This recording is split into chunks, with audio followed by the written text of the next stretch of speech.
नमस्कार दोस्तों, आप सबका बहुत बहुत स्वागत है आपके अपने YouTube चैनल ब्रिजटेक न्यूज़ के अंदर। और आज का जो वीडियो है दोस्तों, डेफिनेटली वो बहुत ही ज़्यादा खास होने वाला है। वो वीडियो एक स्टडी ट्यूटोरियल है और उन लोगों के लिए ज़्यादा ही उपयोगी वीडियो रहेगा जो डेफिनेटली इस टॉपिक को लेके पे कुछ चीज़ों को क्लैरिफिकेशन चाहते हैं या कुछ इस टॉपिक को डिटेल में समझना चाहते हैं। आज का वीडियो हमारा वो टॉपिक रहेगा यूनिफॉर्म सिविल कोड। जी हाँ दोस्तों, बहुत दिनों से हम इन चीज़ों को लेके और इस टॉपिक को लेके चर्चा गर्म है और डेफिनेटली हम इस टॉपिक को लेके काफ़ी सुन भी रहे हैं बातें कि एग्जैक्टली यूनिफॉर्म सिविल कोड क्या होता है। और ये देश के अलग अलग राज्यों में इसके ऊपर चर्चा चल रही है कि इसको डेफिनेटली देश में अब लागू करना चाहिए। कहीं जनसंख्या बिल की चर्चा है, कहीं यूनिफॉर्म सिविल कोड की चर्चा है। तो दोस्तों आज के इस वीडियो में हम और स्टडी ट्यूटोरियल के अंदर हम जो बात को कवर करेंगे वो रहेगा यूनिफॉर्म सिविल कोड। तो चलिए दोस्तों, बिना देर करे हुए जानते हैं इस लॉ के बारे में कि यूनिफॉर्म सिविल कोड क्या है, इसकी हिस्ट्री क्या है, इसके बारे में कब सोचा गया था और अभी तक इसको इम्प्लीमेंट क्यों नहीं कर पाए हैं, क्या इसमें ये किन लोगों को प्रभावित करेगा, किस तरीके से प्रभावित करेगा।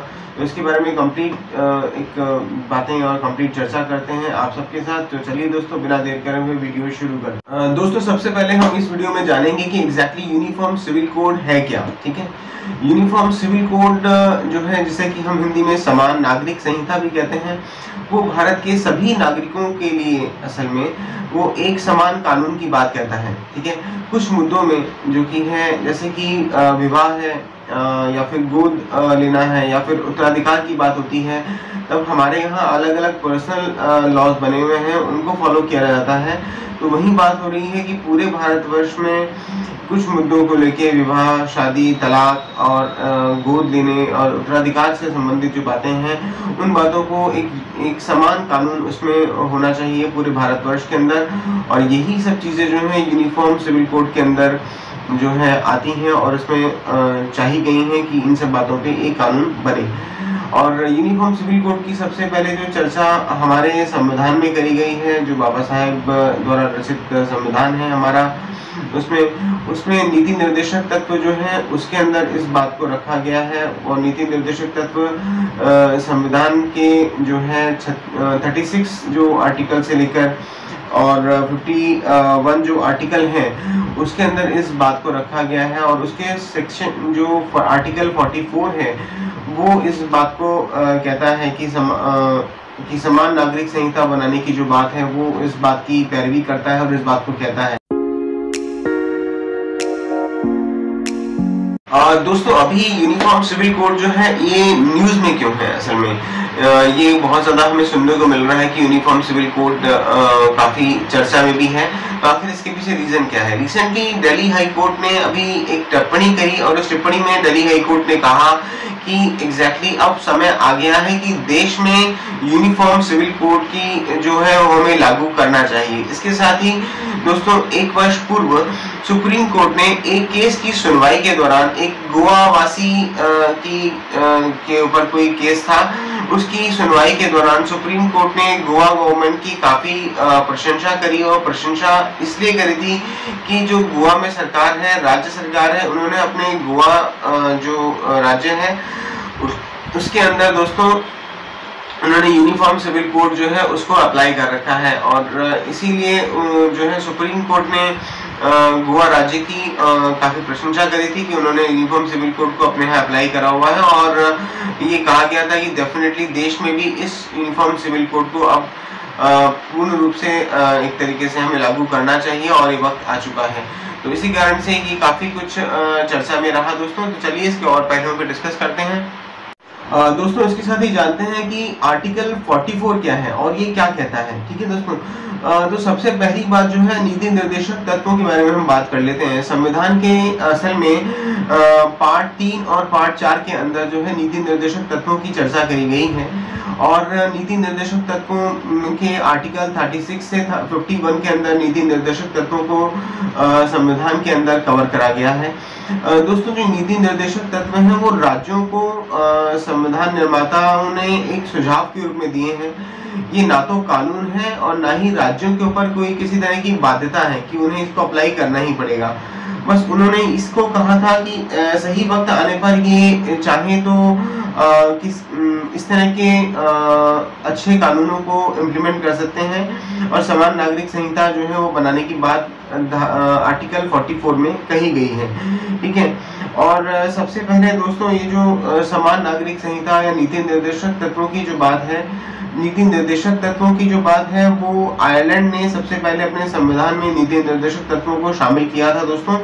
और ये तत्व जो है जन कल्याणकारी राज्य की जो संकल्पना है उसको ही आगे साकार करने के लिए ही ये प्रयासरत करते हैं और ये कोशिश करते हैं। दोस्तों आप जानते हैं कि आखिर क्या है समान नागरिक संहिता, यूनिफॉर्म सिविल कोड क्या है। ठीक है, तो दोस्तों क्या है, हर धर्म के जो भारतीयों के लिए एक सिविल लॉ की बात जो है वो कही गई है कि सबके लिए एक सिविल लॉ होना चाहिए, उसमें मतभेद नहीं होना चाहिए, उसमें किसी तरह का डिफरेंशिएट नहीं होना चाहिए। अभी वर्तमान में जितने भी मुद्दे हैं, चाहे वो विवाह हो, तलाक हो, उत्तराधिकार हो, दत्तक ग्रहण हो, इन सब के लिए हमारे देश में अलग अलग पर्सनल लॉज बने हुए हैं। हिंदू पर्सनल लॉ अलग है, मुस्लिम पर्सनल लॉ अलग है, जो कि उससे गवर्न होते हैं। इसी तरह से दोस्तों अब जो है वक्त आ गया है कि इन सभी चीजों का निपटारा जो है असल में यूनिफॉर्म सिविल कोड अगर आ जाए तो एक ही लॉ के माध्यम से सभी का जो है इन सब बातों का निपटारा बहुत तेजी के साथ करा जा सकेगा, और न्यायपालिका को भी इसमें काम करने में काफी सहजता होगी। तो इसलिए अब ये बात कही जा रही है कि असल में यूनिफॉर्म सिविल कोड को लागू करने का सही वक्त जो है अब देश में आ चुका है। दोस्तों एक बात और है, क्या भारत के अंदर अपने देश में कुछ नागरिक मामलों में समान नागरिक संहिताएं लागू हैं? जी हाँ दोस्तों, बिल्कुल ऐसा है। कुछ मामले हैं जिनमें कि समान नागरिक संहिताएं जो है वो लागू हैं, और उसकी बात हम आपसे अब बताते हैं कि भारतीय संविदा अधिनियम जो है, इंडियन कॉन्ट्रैक्ट एक्ट जो है, और ये बिल्कुल हर नागरिकों पे समान रूप से लागू होता है, चाहे वो किसी भी धर्म विशेष या जाति विशेष का हो। ठीक है, इसी तरह से व्यवहार प्रक्रिया जो संहिता है, सिविल प्रोसीजर्स जो है वो भी सब पे समान रूप से लागू होते हैं। इसके साथ ही दोस्तों वस्तु विक्रय अधिनियम जो है, यानी सेल्स ऑफ गुड्स एक्ट जो है, वो भी सभी पे समान रूप से लागू होता है, उसमें कहीं कोई विभेद नहीं है धर्म या जाति के आधार पर। इसके साथ ही संपत्ति हस्तांतरण and transfer of property act जो है वो भी सभी के ऊपर समान रूप से लागू होता है। और इसके साथ ही पार्टनरशिप एक्ट, जिसे कि भागीदारी अधिनियम कहते हैं, वो भी सभी के ऊपर समान रूप से लागू होता है। और एंड में जो है वो साक्ष्य अधिनियम यानी एविडेंस एक्ट जो है वो भी सभी के ऊपर समान रूप से लागू होता है। इन अधिनियम के ऊपर में किसी भी धर्म जाति के आधार पर कोई मतभेद या विभेद नहीं करा गया है दोस्तों। तो हाँ, डेफिनेटली कुछ नागरिक संहिताएं ऐसी हैं जो भारतीय संविधान में समान नागरिक अधिकार की बात करती हैं, समानता की बात करती हैं। इसी चीज को लेके यूनिफॉर्म सिविल कोड भी बात करता है दोस्तों। दोस्तों समान नागरिक संहिता की चर्चा हमारे देश में कब शुरू हुई, ये भी एक बहुत ही विचार करने योग्य बिंदु है हमारे इस स्टडी ट्यूटोरियल के अंदर।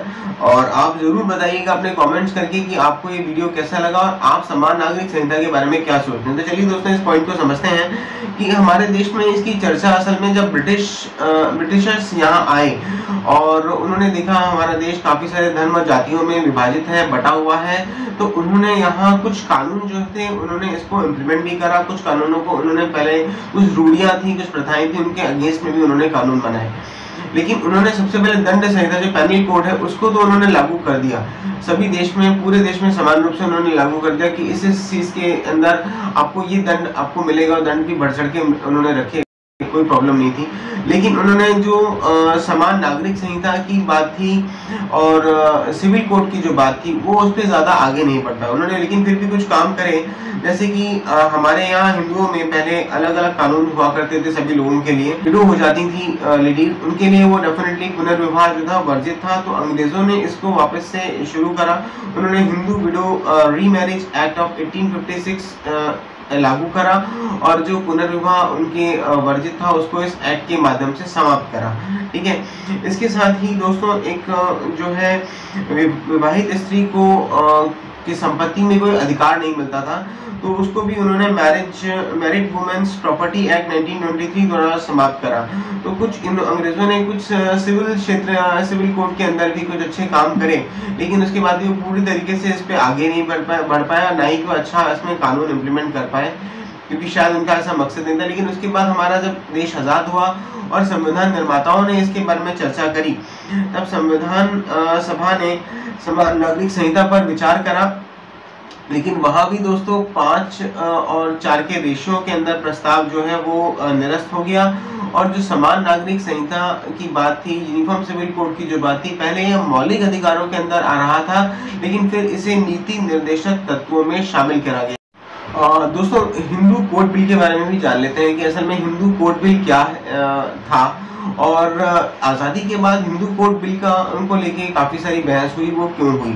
असल में आज़ादी के बाद महिलाओं के उत्तराधिकार और संपत्ति अधिकार को दिलाने के लिए जो नेहरू जी ने हिंदू कोड बिल का आह्वान करा और जिसे बाबा साहेब अम्बेडकर जी ने भी अपना समर्थन दिया, लेकिन हिंदू कोड बिल जो है वो असल में बन नहीं पाया और वो असफल हो गया।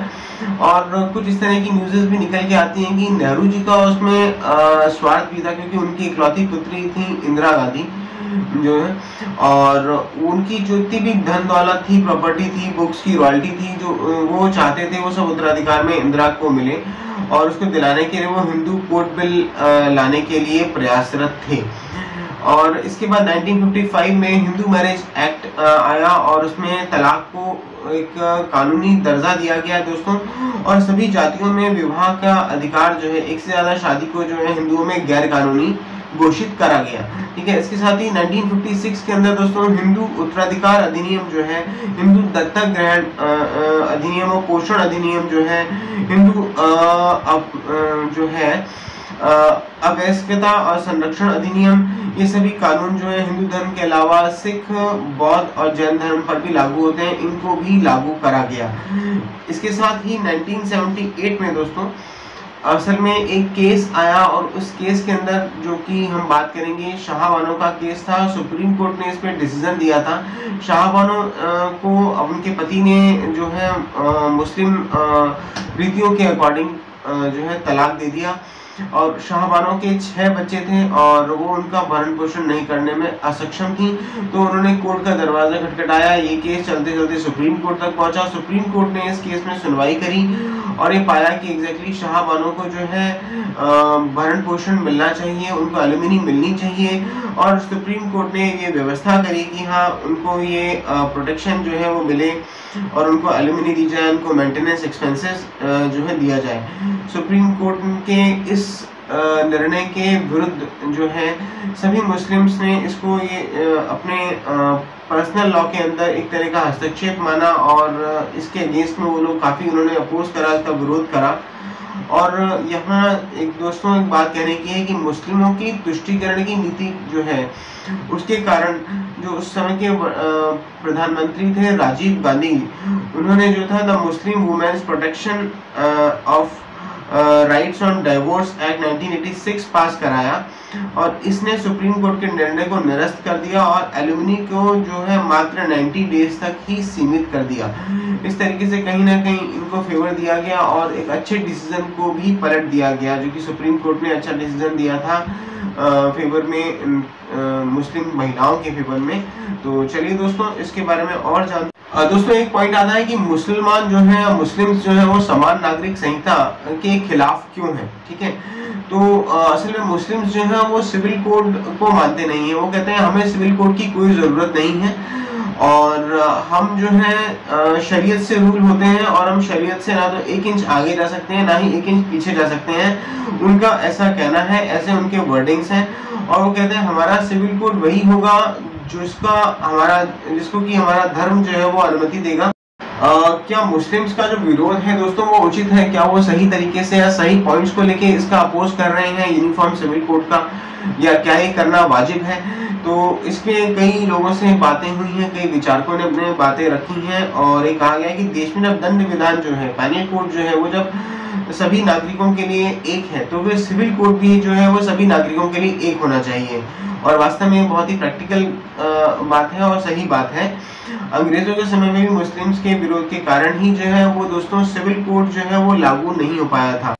दोस्तों एक पॉइंट और है कि क्या समान नागरिक संहिता केवल मुस्लिम्स के नागरिक कानून में बदलाव लाएगी और समान नागरिक संहिता जो है वो किसी देश के लिए क्यों आवश्यक है, ठीक है। तो ऐसा नहीं है कि वो मुस्लिम्स के लिए ही उसमें बदलाव लाएगी और वो केवल मुस्लिम्स को ही प्रभावित करेगी। समान नागरिक संहिता सभी देश के सभी नागरिकों पर, चाहे वो किसी भी धर्म जाति समाज से हो, वो उनके ऊपर समान रूप से लागू होगी और उसमें कहीं भी भेद नहीं करा जाएगा कि ये मुस्लिम है या हिंदू है, सिख है, जैन है, वो सब पे समान रूप से लागू होगी।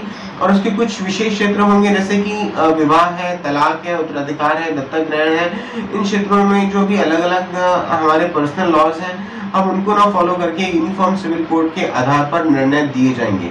तो पहली चीज इसके अंदर दोस्तों, और एक और चीज है, समान नागरिक संहिता किसी देश के लिए क्यों आवश्यक है, क्यों जरूरी है और इसको क्यों लागू किया जाना चाहिए। तो दोस्तों इसमें क्या है, एक समान नागरिक संहिता बनने से, यूनिफॉर्म सिविल कोड लागू होने से देश के अंदर एक तो सभी संप्रदायों में जो है एक समानता की जो है बात आएगी, एकता की भावना जो है वो भी सब में बढ़ेगी। ये सबके लिए जो लॉज हैं वो एक हैं, वो अलग नहीं है। तो एक तो मेंटल स्टेटस ऊपर बढ़ेगा, लोगों को कानून के में ज़्यादा बिलीव होगा और धर्म के आधार पर जो भी निर्णय लिए जाते हैं, अलग अलग जो हमारे पर्सनल लॉज बने हुए हैं वो हट जाएंगे असल में। तो ज़्यादा बेहतर तरीके से हमारा सोशल सिस्टम जो है वो डेवलप भी हो पाएगा। और इससे दूसरी जो सबसे इम्पोर्टेंट बात है दोस्तों, इससे राष्ट्र की जो भावना है वो डेफिनेटली पैदा होगी, राष्ट्र भावना पैदा होगी, जो कि बहुत बड़ी बात है और डेफिनेटली ये देश के हित में भी है। इसके साथ ही न्यायतंत्र का जो काम है वो भी दोस्तों काफ़ी आसान हो जाएगा। अभी वर्तमान में इन सब मुद्दों पर जब न्यायतंत्र को, न्यायपालिका को निर्णय लेना होता है तो उन्हें अलग अलग पर्सनल जो लॉज हैं उनको फॉलो करना पड़ता है, हर व्यक्ति विशेष को देखते हुए, उसकी धर्म जाति को देखते हुए। जब यूनिफॉर्म सिविल कोड आ जाएगा दोस्तों तो डेफिनेटली उनको एक समान आधार पर निर्णय देने होंगे, वो ज़्यादा सहज हो जाएगा न्यायपालिका के लिए भी और आम भारतीयों के लिए भी उस कानून को समझना और उसके अनुरूप पालन करना। तो दोस्तों आज का ये वीडियो जो हमारा था यूनिफॉर्म सिविल कोड का, आशा है हमने इसमें काफ़ी सारे पॉइंट्स को और काफ़ी सारी बातों को इसमें हमने कवर करा होगा और आपको इस वीडियो से डेफिनेटली काफ़ी कुछ सीखने को मिलेगा। तो दोस्तों अपने व्यूज़ जो है हमारे इस स्टडी ट्यूटोरियल जो हमने बनाया है यूनिफॉर्म सिविल कोड के ऊपर, आपको कैसा लगा ज़रूर हमारे साथ शेयर कीजिएगा। और अगर दोस्तों आपको हमारा वीडियो पसंद आए तो डेफिनेटली हमारे इस वीडियो को लाइक कीजिएगा, अपने फ्रेंड्स के साथ जो कि इंटरेस्टेड हो यूनिफॉर्म सिविल कोड के बारे में जानने के लिए, उनके साथ ज़रूर इस वीडियो को शेयर कीजिएगा। और दोस्तों अगर आपने अभी तक हमारे चैनल बिस्टेक न्यूज़ को सब्सक्राइब नहीं करा है तो दोस्तों प्लीज़ जब भी आपको अगर दिल करता है तो डेफिनेटली हमारे चैनल को ज़रूर सब्सक्राइब कीजिएगा। तो चलिए दोस्तों फिर मिलते हैं आपसे किसी एक नए वीडियो के अंदर, तब तक के लिए जय हिंद, जय भारत, वंदे मातरम।